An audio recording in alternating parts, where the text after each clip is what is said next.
Vous en avez marre de vous bloquer le dos et vous avez décidé de vous prendre en main. J'ai une bonne nouvelle pour vous, je suis Clément de Yoga la Gomme et aujourd'hui je vais vous donner 3 postures de yoga pour que vous arrêtiez de vous bloquer le dos. Intéressons-nous d'abord au comment. Comment se bloque-t-on le dos? Eh bien généralement on se bloque le dos quand on va chercher un objet en dehors de notre axe. Au lieu d'aller tout droit, de fléchir les genoux, de garder le dos droit, eh bien on va chercher un objet sur le côté qui soit lourd ou pas lourd. Eh bien ça change pas grand-chose et bien souvent notre corps il est pas capable d'accepter cette torsion et c'est là qu'on se fait mal. Donc ça peut être un objet très lourd ou un objet moins lourd. Parfois on est même assis tranquillement sur une chaise et on va chercher un crayon à gauche ou à droite et c'est là qu'on ressent une pointe dans le dos. Donc la première chose à faire c'est effectivement essayer d'aller toujours chercher des objets dans l'axe et bien, quand vous êtes debout, de bien fléchir les genoux, de porter les objets avec vos jambes. Et même avec ces précautions, eh bien, il arrive qu'on se bloque le dos. Pourquoi on se bloque le dos? Eh bien, parce que, un, on a une mauvaise conscience de notre dos, et de deux, parce qu'on a une mauvaise ceinture abdominale. Donc, on va voir tout de suite les 3 postures de yoga qui vont vous permettre d'arrêter tout ça. Et tant que j'y pense, si cette vidéo vous a plu, si elle vous a été utile, n'hésitez pas à me laisser un petit commentaire en bas de cette page. N'hésitez pas non plus à liker la vidéo, à vous abonner à ma chaîne YouTube. Moi, de mon côté, ça me permettra de me faire connaître et vous, de votre côté, ça vous permettra d'être tenu au courant des prochaines vidéos. Merci de votre soutien. Donc la première posture pour envisager par inadvertance éventuellement d'aller chercher un objet sur le côté, ou en tout cas pour pas se bloquer le dos, c'est la demi-lune latérale. Donc pour faire la demi-lune latérale, on se place debout, on lève bien haut les bras, les pieds sont écartés de la largeur du bassin, et ensuite au niveau du bassin, on ne va pas chercher à cambrer, donc, mais à décambrer. On essaye d'enrouler au maximum le bas du dos. Ensuite, on lève les bras, on se grandit au maximum et on descend le bras droit le long de la cuisse droite. Si on est un peu sensible dans le bas du dos, on n'hésite pas à placer la main au niveau de la taille, à placer une petite contraction au niveau des fessiers. Ensuite, on tourne la paume de la main gauche vers l'extérieur, vers la gauche, et tranquillement, on engage le buste vers la droite. Donc, pas besoin d'aller au max. On garde les 2 pieds bien ancrés dans le sol et on vient regarder le bout des doigts de la main gauche. S'il y a un souci au niveau des cervicales, on regarde le sol ou devant soi pour pas trop mobiliser les cervicales. S'il y a un souci au niveau de l'épaule gauche, on peut quand même travailler l'étirement au niveau du flanc gauche en fléchissant le coude gauche. Donc soit bras gauche fléchi, soit bras gauche tendu. Une fois qu'on a choisi la variante qui va bien, eh bien on essaye de placer le souffle au niveau du poumon gauche. Et inspire, le poumon gauche se gonfle, expire, il se dégonfle. Donc avec cette posture, on va étirer les flancs, on va étirer les muscles intercostaux et ça va nous donner une plus grande mobilité latérale au niveau de notre dos. Donc on essaye de tenir, de placer la posture 10 respirations, tranquille, inspire en 2-3 secondes, expire 2-3 secondes. Si on compte en temps, ça fait à peu près 1 minute. Puis pour sortir de la posture, on expire, on pousse avec le bout des doigts de la main gauche vers le ciel, vers le plafond, et tranquillement on revient dans l'axe.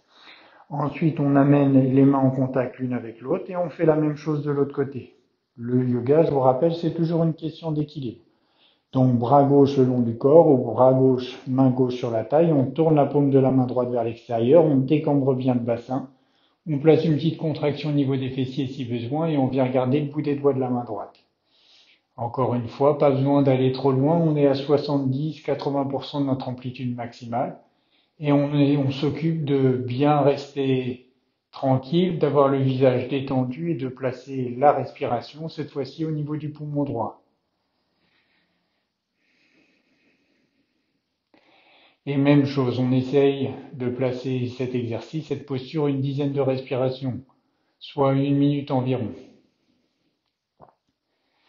Une fois qu'on l'a placé, on expire, sur l'inspire, on se redresse. Tranquillement, on descend le bras droit. Donc une fois qu'on a étiré les flancs, justement pour avoir cette mobilité en termes de torsion, eh bien c'est important de renforcer les flancs. C'est ce qu'on va voir avec la posture qui va suivre. Alors comme je vous disais juste avant, on a besoin pour avoir de la mobilité latérale au niveau de notre colonne vertébrale de faire la demi-lune latérale pour étirer, mais aussi renforcer les obliques internes et externes. Donc pour cela, il y a une posture que vous connaissez peut-être qui s'appelle la posture de la planche. Donc pour les débutants, ceux qui ont un peu moins l'habitude, vous commencez sur les genoux, vous placez l'avant-bras droit au sol et vous allez monter le bassin. On tient une dizaine de respirations, 1 minute environ. Si vous débutez, vous commencez par 30 secondes ou 5 respirations. Si vous êtes à l'aise, au lieu d'avoir les genoux au sol, vous tendez les jambes et vous décollez le bassin. Donc avec cette posture, on vient renforcer les obliques des deux côtés et c'est ce qui va nous permettre de prévenir tout problème de dos. Donc avec ces deux postures, on travaille la mobilité latérale au niveau de la colonne vertébrale. Ensuite, on repose et comme bien sûr le yoga et le corps d'une manière générale, c'est une histoire d'équilibre, de symétrie, bien on fait la même chose de l'autre côté, soit sur les genoux, soit sur les pieds, et on décolle le bassin.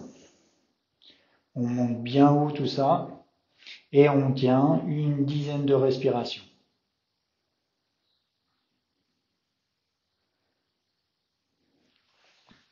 On repose.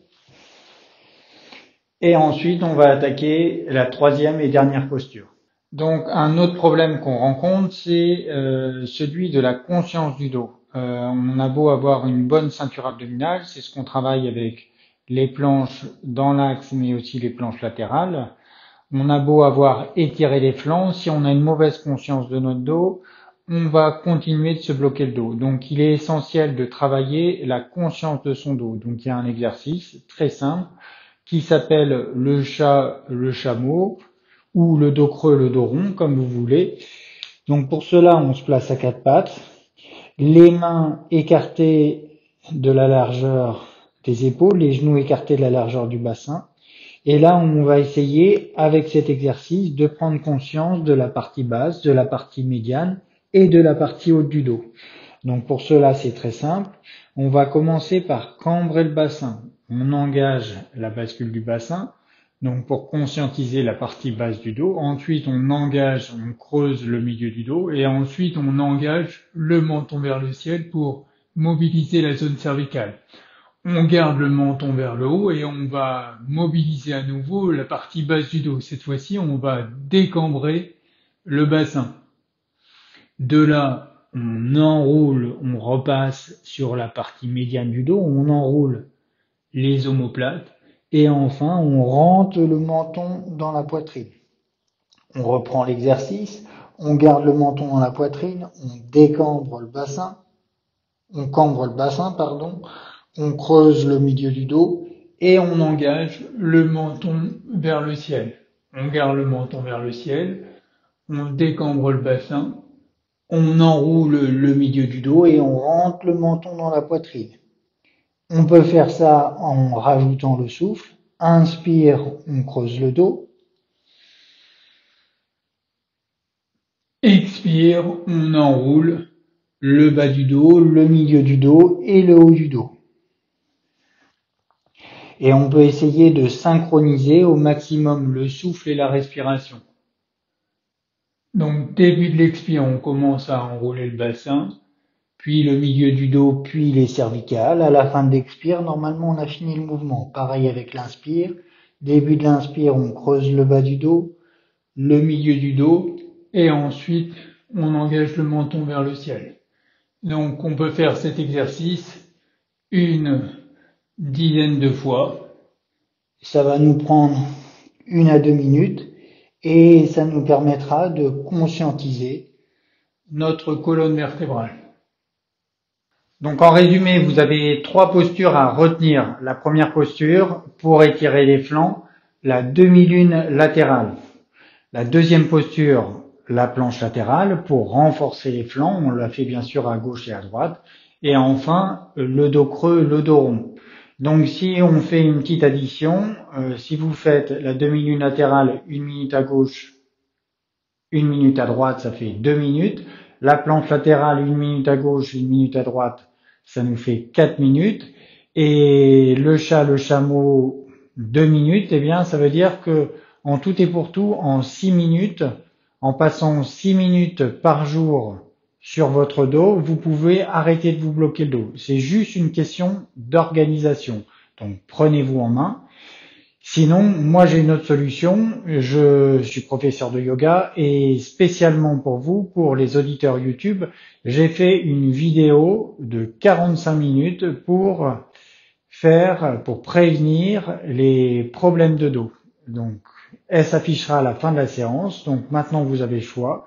Soit vous faites les 3 exercices que je vous ai montrés, ça va vous prendre 6 minutes par jour, ou bien une fois par semaine, 2 fois, voire 3 fois si vous êtes motivé, eh bien vous pouvez faire la vidéo qui apparaîtra à la fin de cette séance. Je vous souhaite une bonne pratique à tous.